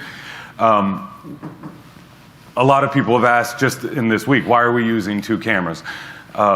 This is an important detection. We want to get it right. So you'll notice if I point this gun at this camera, its profile is very small head on, but the other camera has it. Whereas if I flip, this gives us to make sure that we have a broadside view of that gun regardless of how it's presented to the camera. We also have some certain pixel density requirements and such, but it does allow us to do handguns as well, which is a small object. So we still have pixel math behind all this to make it work. It's a very robust detector. So here, maybe we'll trick it a little bit. You can trick it. It's hard sometimes, but I can probably get this to go off on a drill. Now, frankly, if somebody were pointing a drill at people in my facility, I'd probably want to know about it anyway. That's not great, but the point is, it's not absolutely perfect, and we've got an app for that. Yeah. So Niels, do you want to say some few words, or should I just turn it on? Yeah, so maybe we say something to it. So as you know, in the end, it's just a neural network looking at the object shape. So what you just saw with the drill, it has the same shape as a weapon. And there might be situations where the object that is carried by a person looks the same as an actual gun. So we somehow got inspired by what everybody of you probably sees on weekends, which is in the NFL, technology instant replay. I'm not a US guy, but you all should know it. So what they do is, if there is, so to say, something to be reviewed, they have that instant replay functionality, and you have to imagine, if you have the camera, this camera makes that decision in real time, like a referee in an NFL game. They don't have a replay to make that decision at the moment. Now, what you could do, and that's what we do, we have a second neural network which gets the whole replay, just like the referees again then for the replay video. And as soon as we trigger an alarm, we have a system that then gets the replay. So it has the whole video sequence to decide, not just a single image, and it can replay it multiple times, take a look at it, play it over and over again, and decide on that. What we find is that's much more accurate, and sometimes in real time it might be difficult, right? Somebody's pulling something out, you see it for 1 second. In real time it might look like, okay, that's a gun. If you look at the replay played over and over again, like in football, you say, oh no, actually there was some rule violation, we should call that back. And that's what you see right here. This window basically is your NFL instant replay. So now Matt is triggering here an alert. Now we say call on the field, gun, under review. So let's see what now the ultimate decision will be. So this is now replayed. And what you see is the call is confirmed, it's a gun, and we automatically integrate this. This is now the power of what I said earlier. So this is talking to all your existing security infrastructure. We have now the ability to integrate this with a two-way radio. This confirmed detection now automatically trigger the two-way radio, and potentially one application for that could be that it automatically alerts the security staff with a code word. Why do you want to use a code word? Potentially you don't want to get everybody in the building panicking. If you say there is a gun somewhere in the building, like people would run around, go crazy. If you say, I don't know, code red, code silver, whatsoever, just the security staff knows it, they are informed, and this could be automatically triggered after such a detection. Now, I would suppose, let's do the drill again, right? Oh no, it did not trigger yet. There we go. Now it's triggered. Call in the field is that this is a gun. Correct. Call on the field is gun. It's under review. It says call overturned, no gun. So after watching the replay, looking at the situation again, we're saying it's not a gun. Still automatically no human in the loop. It's just a more powerful model of the camera that not just has the single image, but also has the whole video sequence. Since we are resource constrained here, have to do it in real time, might be a bit challenging to do that decision in real time. We can also verify that decisions with a second model. Yeah, so I want to be clear. You don't have to have this second layer. But the point is, with virtually any alarm that comes into your system, whether it comes from a camera or some other device, you're going to have to verify and respond to that alarm. What we're doing here is offering a tool to automate that verification. How many of you guys think if you had seen a still image of me pointing the drill, particularly on a SOC monitor, could you tell at a glance whether or not that was a real gun? Like, you would probably digitally zoom and do some research. So we're seeing performance out of this larger cloud model that's very similar to what a person can do. And so it's just another avenue of using AI to do that second step. First is detect. That's all going to happen at the edge. It has to happen at the edge because it has to happen quickly. But then we have to verify and respond. We can certainly send it to you or to your employees or your facility, and you can verify and respond the way you would with any other. But we also have this cool option of the essential replay where it's going to verify and respond for us all hours of the day. Never takes a day off, never falls asleep, never calls its girlfriend. It's always ready to go. Great. Any questions? When you talk about integrations in the radio, that also integrates in the IP speaker and the intrusion panel, so it all can interact with each other.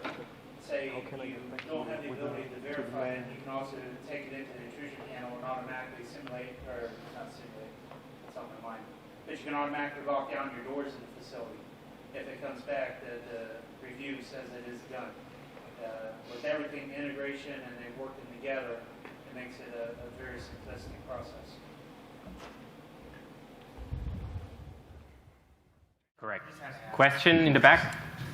Going back a little earlier, one question I did have, is there a way to train it for the holstered weapon? Let's say it's in a school and there's a resource officer, maybe to look at the person as well to say, okay, they're wearing a specific color uniform or something like that, but if somebody that's not a resource officer has a holstered weapon in the school, it'll still go off. Correct. So, excellent point. We are currently, certainly for the first release which we have, we look into enabling that functionality to detect if there's somebody holding a gun. Now, we will certainly extend that functionality. Since it's software, we will build on that.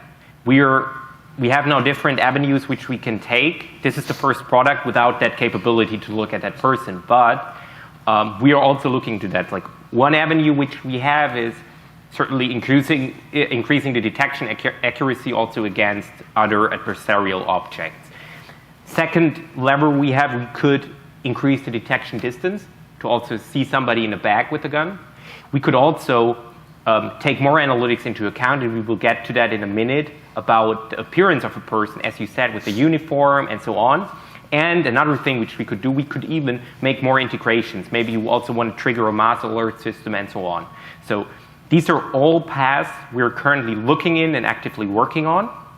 For the time being, we don't have it, but we will come to it just in a minute on the capabilities to also detect things like a uniform and so on. And we are looking also into combining those capabilities with the gun detection. Exactly.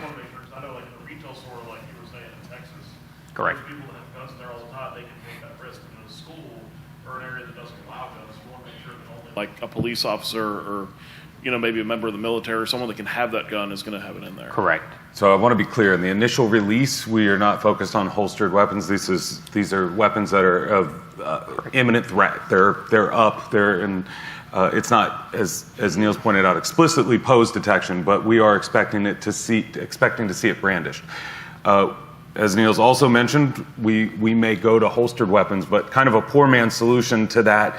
Let's say we go to another iteration that has holstered weapons as one of the detectors. One of the other things that I've talked to a number of customers about is typically this is an access control system. We know who the school resource officer is by his badge. We can just shunt the alarm for 10 seconds after he or she badges in and say, don't detect. So now we know who it is, but if somebody goes through that doesn't have that badge and has a holstered weapon, then maybe that's a problem. So there's a couple of ways to slice that up. Correct. Thank you. Good. This now brings us to the last application space, which we haven't talked about, which is the building interior. And for that, I hand back over to Matt. Everybody hanging in there okay? This is an awesome conversation. I love getting all of this interaction. Thank you for that.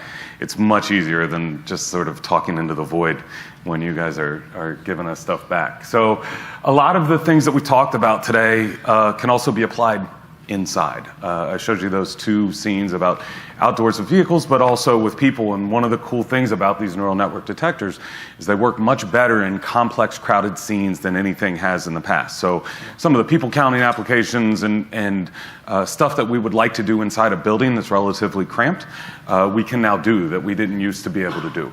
I'll go out on a limb. The Flexidome 5100i, it's got the little new tag, kind of a mid-value band, if you will, but has some really cool features, HDRX, IR, and these neural network detectors. I would argue that is the most bang for the buck of any mini-dome on the market. And when you capture the feature set and the price point, it's not the cheapest camera, but it is a very competitive price, and it has an amazing feature set. That is paired with some of these other cameras that you maybe are already familiar with for a total system design for inside. I'll just sort of reiterate something that we've talked about a number of times here. We can see HDR performance. Unfortunately, sometimes our camera's HDR performance is better than our projector's HDR performance, so it doesn't look as good as I would like. The point here is, again, we've talked a lot about analytics, but that doesn't do squat if the picture's no good. And so we still invest a lot in imaging technology. You can read data sheets all day, but I think Steve would agree with me. Bosch loves a shootout. Because if you put the pictures up, we still take the best pictures in the industry. At the end of the day, these are cameras. This is photography. You have to take a good picture. And I feel like that gets lost in some of this other technology. All that other technology rides on that picture. It's still really important to take the best picture. And anybody can take a good picture at 2 in the afternoon. That's not when the guy's breaking in your facility. It's 3 a.m. that you need the good picture. There you can see some of that HDR. So this brings me back to the question from earlier with the uniform. So now, what we've been talking about for the most part of this presentation is stuff that is available. What I want to highlight, this is something at the horizon, like with this perimeter stuff. This is not something available today, but we still wanted to give you a first glimpse into what's coming next. And one thing we're also specifically looking in is a more detailed person detection capability. So today we're just detecting if, for example, there is a person. We are currently preparing to give even more advanced attributes to that detection capability. So, for example, you can also then detect if there is a person wearing a red shirt or white shoes, or you can get other detections out of it. Now, you could be wondering for what this is used for. So one potential application might be that appearance search. So there might be a person in your building from which you know what this person looks like, but you don't know where it is. So in this case, you might say, I want to find a person with a red t-shirt and, I don't know, yellow shoes. And then you can search across multiple cameras for that specific person.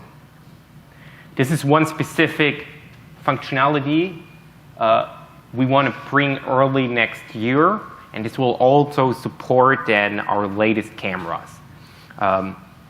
So this is one of the use cases. The other use case basically is this person re-identification, which also Julian can talk about. May I take you again? Unfortunately not the most recent slide deck, but anyways, there's a challenge here, guys. I don't know whom of you did this prior. I did this for data curation purposes. I once had the pleasure to look into a city between the different cameras and really to track a person across multiple cameras. And this is definitely not a task that you want to do all day, right? It's very time consuming. You have to stay concentrated. You have to have the time. You estimate how long does it take for a person to walk across a picture and so on and so forth to figure it out. And therefore, we have this, like just Niels presented, we have these attributes in place. And now we want to say, once you identify the person, you can click on it, you get the attributes, and then you want to track it across multiple cameras. And what you see here is now a glimpse of our current status that we have, that we expect to bring somehow early next year, then really on the edge onto the cameras. It's very fascinating. So these are my employees, by the way. So this is on Hildesheim premises evaluated. But you can see, right, this person is not this person. Therefore, this one is red, right? This was the game. I asked the persons without the coloring of the boxes, can you really re-identify persons across these different angles and different cameras? And it turns out, even for us humans, it's very hard, right? It's a tedious task. You cannot do this. However, core message is here. You see most of the boxes on this image are green. Green means we have re-identified the person properly. This is the same person. For example, this guy here is here from an entire different perspective and in an inside location, successfully tracked towards an outside location. So this is a challenge. We hope to have it soon on the market. Nevertheless, like we said, we carefully evaluate and we don't want to overpromise. It's also a very challenging one. And the first instance will be that we provide attributes to our own BVMS solution and to some of our partners, such that this forensic search evaluation can be extended. What I want to add is it's something also technically very different in face recognition. So, for example, if you have a building entrance, of course, if you see the face of a person, you could re-identify a person if you see the face. However, there are lots of cameras installed which kind of have this overview shot where you don't even get the pixel on targets for the face to re-identify that person. For that particular scenes, you have to rely on the appearance of that person, i.e. T-shirt color, or the height of the person, and so on. And that's what this model takes into account. And on the left-hand side, these are the initial pictures, so to say. Sorry. Yeah. It may be important to explain. These are the initial pictures, and then we gave this whole model different pictures from a bunch of persons, from different camera angles, and so on. And it basically sorted them in the right way, and there were even 400 people more in this data set, and re-identified that person. And you can see for that one red frame, like, at least to me, it looks like this is also the same person, right? If you would look at this, it would be like, oh, well, it looks very much the same, like this person on the left, but actually it's not. So, but sometimes it might be challenging. So you see also the boundaries of the system. Sometimes it's also really hard to tell if there is the same or different person somewhere. Thanks for setting this straight. I shouldn't have been so fast. So this is the input, and right now order the similarity towards this person, what comes out from a set of images. This is the game. So more or less a little bit in the closed, so we provided some choices to pick images. In the real world, this might be even more difficult, but it shows you this problem as well. Even if you have a set of known persons, which are in here, it's tough to tell these two persons, for example, on these two images apart. That's the core key. Challenging problem. We're working on it. And we you guys have in the future maybe thought out to be able to make an adjustment, like a parameter that you adjust the confidence level, so you show one particular image and then other images, and be able to identify and help the algorithm properly process confidence based on the human's point of view. We actually have it's not used a ton, but we've had similarity search built into even old IVA for some time, where you can adjust how closely you need to match the initial image for other images. The other thing I want to point out is, even if we have a few that are off here, with all of these search things, the goal is not necessarily to never find the wrong thing. The goal is to get the pile of results to a manageable level that we can manage in the time frame that we have. In some cases, that's not a lot of time, so I can't deal with hundreds of things that aren't what I'm looking for. But if I get this search, any one of these lines as a search return, I don't care that there's 3 times that it was a different guy. As long as I can find my guy, I did my job. So please don't think of this in absolutes. It's about getting the search results to a manageable pile. And what about some, so performance effect, on the cameras, Bosch cameras are far more advanced now than they ever have been. But they're doing a lot, right? And especially if, you get the unknown user coming in and just setting everything to default and enabled. So is there going to be a heavy processor impact to have that happen on the edge versus inside of the software on the client side? On the edge, so to say, this one, what I show you here is on the edge. So this is part of the magic, what we as Bosch do. So there are many systems outside already, which I know, which do this on the server. But like I prior said, we have our big flagship, which is too big to go on the camera, but we really boil it down to get good accuracies on the actual accuracy will also very much depend on the application scenario, because you can use this very same technology, for example, to track a person in the end across multiple cameras. Because on the and this use case alone, you could already do today, because if you have 2 cameras and you have just one person going to from one to another camera, you know it's the same person. You don't need even the appearance. We give you the geolocations of persons. So today it's even possible if you have a single person. The challenging situation is if you have 2 cameras, 2 persons, let's say one with a yellow shirt and one with a red shirt, they both leave the field of view, come into the next camera.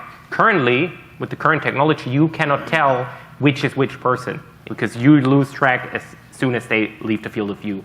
Now with this technology, again, okay, this is the red t-shirt, this is the yellow t-shirt, and now of course it will get very challenging if you have 400 people moving outside the field of view coming into the next camera. Then it really gets to the boundaries of the system. However, still, it's, as Matt explained, it's helping, so to say, to get down this huge data load to a manageable level. The analogy I like to use for this, so generally putting it at the edge, and Florian's team's ability to put really complex algorithms out at the edge makes them more scalable. What's really cool about this is, what he said at the beginning, we're streaming metadata. We're sending pictures, but we're also sending notes. So the way I like to think about this is, when I was a kid growing up, I loved Top Gun. I like the new one too. But for whatever reason, when I was a little kid, he said the need for speed. I thought that was cool as hell. So if I gave you an MP4 of the movie and I told you find the scene where he said need for speed, you could fast forward and rewind, but it takes some effort on your part to find that scene. However, if I also gave you the script of the movie in a PDF, now you can Control F, need for speed, bang, I'm there. I don't have to watch the video again, I just have to search the notes. So that's in effect what we've done here. Yes, we're taking the video, but while we're taking that video, we're writing notes. Here's a person with this color shirt, it's a man, it's et cetera. All of those attributes are already there in the notes, so I can retroactively apply that filter. Control F. Show me the guy that's dressed like this. Show me the gal that's dressed like that. We're not actually watching the video over again, so it's very efficient from a resource perspective. Well, Matt, from me, the reason I bring it up is because Nils brought up a good point, right? There's going to be sites that are going to be geolocated, and we're going to be able to reference the geolocation. But unfortunately, the scenario that's prominent in my sites, my customers, and maybe others, is that we cannot geolocate this person. Right, we don't have geolocated cameras. The cameras are placed, can be moved, can be adjusted, depending on the requirement as it changes. All right, and it's a very dynamic environment. So, to be able to have a metadata reference across cameras and have that data say, hey, I validate that this is the exact same or similar based on a confidence level from another camera in proximity is very helpful, because like for me, I already have cameras being taxed on the CPU side to where I want turn-on features, but then it starts concurrent streams and, having sites to where they don't understand how multicast works, so there's very much unicast, unicast and broadcast only sites. Yeah. The performance is being dragged on the camera, so now the camera's on the edge is doing more with all these features. Right. Inevitably, they need to buy more, newer, better cameras. Right, and then not every customer is willing to dish out Gonna that do money that, after right. they did a refresh after a year. Right. No, I hear you. And we're almost to the end, guys. I promise. I love the dialogue, but I didn't want to miss your question. All of that looks like it's based on single frame. Are you guys looking at any stream, like multiple frames for like dynamic movements and stuff and identifying? You mean action recognition or stuff like that? Yeah, instead of looking at just one frame, but looking at like the movement of the person and like recognizing gait or something like that. No, we currently don't look into gait recognition, no. But certainly we evaluated it initially. But however, we are also pretty much concerned from a European side or standpoint about data privacy, data protection. For example, that's the reason in Europe you could never even develop really good, in a good way, the face recognition software. Also, gait recognition is pretty sensitive. However, just detecting that somebody has a red shirt, it's not really personal about this person. No, right? But I don't think we have one more exciting thing to show, which I also want to. Today, what we're doing is, so looking more like, I don't know, 5 years into the future, is we're detecting objects in an image. And as time moves by, we're also looking into other things. So what we just said is, for example, attribute prediction. This person wears a red shirt, this person has long hair, or stuff like that. And what you all might know is with all this large language models around the corner, ChatGPT is something everybody talks about at the moment. You could also use language and combine it with the computer vision technology. For example, ask simple questions about, does this person wear a bag? The prompt we asked, what's the color of the pullover? It takes this image into account and it says with a 50% probability the answer is black, which is true. And it also has some other things. Now, So- you could use that in your government scenario. For example, if you're interested, if a person wears a badge, you could ask, does this person wear a badge? So certainly, I have a badge, and that's also what the model says. And you could now think of scenarios, for example, where you set up a rule and you combine this rule with some text where you say, alert on all persons that don't wear a badge. It's just a natural language input, and it will just scan and apply that rule without even having ever been trained for that specific thing. Exactly. So, this is really important to mention here. So what you see now is the future, right? I mean, you know that there is high progress. So now I was free-floating. So this is a giant network we have. We are connected now again in the internet on our German premises. There's a big network going on, and it just sees the image.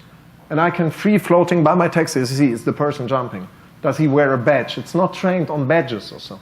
It's just a big network where you have your free text. I jump on the stage, perhaps. Where if you have free text input and you can query basically about what the content is. And somehow, of course, if you look at this use case of forensic search in a system, if you are the operator, that's the future, right? You don't know, you want to have a description, right? What you just had with your handcrafted guns. You will say, you give a verbal description. Give me something which looks like a crossbow, but has a pipe on top or anything like this, right? This you will describe, and it, in English, understands it, so to say, yeah? You can also say, like the UPS truck. You can say, this is the brown truck with the, I don't know, gray letters on it. You will learn this sort of prompt engineering will definitely enter forensic search and the and what's surveillance the industry. exciting thing about it? So I really believe, like looking also at the history of all those computer vision stuff, what's happening at the moment is insane with all the new technology coming around the corner. We have all that on our radar. So basically, in product management, we're prioritizing, like there is so much we could do. We could do a badge detector. We could even make a language model combined with vision. We have those models even in our development side. It's just a matter of how do we package it, how do we get it to the customers, how do we get it on the camera. There's so much things we can do, and we have a lot of that in the pipeline. And you can be assured that we will bring even more of that sophisticated technology to you through our cameras and through additional services coming with it. And it's just a, let's say, very, I don't know, sneak peek into the future of what video security might look like in 5 years from now. Can I add just a couple of things, just with your future work? Some of the things that are obvious that maybe you guys are working on just didn't just discuss it, or it seems like other folks are working on it, and I'm sure you guys probably are too in some form or fashion. Bolos, hey, I got this image of this guy. All points, I'm looking for this guy. Is there any of that in any of the, in other words, facial recognition?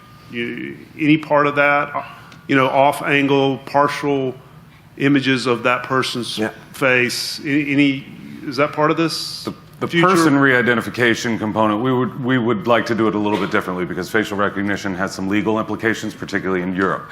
So we will not be using that particular method, but the person re-identification, basically if you get a robust enough set of attributes and metadata and you say this matches, the likelihood that that's the same person gets really high. In terms of if you want true facial recognition, there are a number of partners that we work with where you can absolutely use the pictures from Bosch cameras to run their software. But Bosch doesn't currently offer a facial recognition software. We started down that path and because of some legal implications kind of backed out of it. Yeah, this would be a law enforcement application primarily. So what about fender benders? That's one of the biggest things that I hear is the security folks say, hey man, we have fender benders all the time in our garages and parking lots and nobody's there. If we had cameras that could recognize a fender bender, that would save us a lot of time. You guys looking on any of that? Is that somewhere on the... I have to admit, I don't know what a fender bender is. He's referring to, you guys mentioned it before, vehicle physics, vehicle impact physics. It's not, a fender bender is just a vehicular accident. Okay, multi-axle vehicle. So yeah, but a light one, hey. Like, I know a bendy bus. This I've heard before this show. Fender bender. Okay. And then the last application is vehicle handoff. We inspect vehicles and we go, hey, before we got cameras all along the route, but I want to make sure that vehicle doesn't stop along the route and nobody intercepts that vehicle along the route. So I want to do camera handoff on that vehicle as it goes down the line, just watching. It's here. Yep, that's that camera. It's passing it to the next one. Yes, it's passing. Any Correct. That goes into that person re-identification and multi-camera tracking, so that you can basically automatically with camera handover track that camera. Right, but I'm going to track that. I'm going to tag that vehicle right up at this inspection point. Correct. And say, I want to follow this camera. I want to follow that vehicle as it drives this route. As long as you have cameras on the road, that's something we're looking into. Today, it would be very hard. It would require some custom integration, but we are looking into that path, like we do with persons. Theoretically, it should be possible with person re-identification. You're looking at the same attributes that Correct. vehicles would have Correct. that aren't mechanical. Correct. Versus mechanical biological Correct. and otherwise. So that shouldn't be too hard. Good. Cool. So we had one more segment, and we're out of time. I did at some point. I would love to talk to you guys about. I don't know if you caught the statement that Florian made earlier that the data is the new oil, and how we can use some really cool data science things that were kind of from digital spaces and bring them into our physical spaces. And we have had an awesome conference. I can't thank Steve and Chesapeake enough for putting this together, and we really appreciate you guys coming out. Thank you. Bosch, invented for life.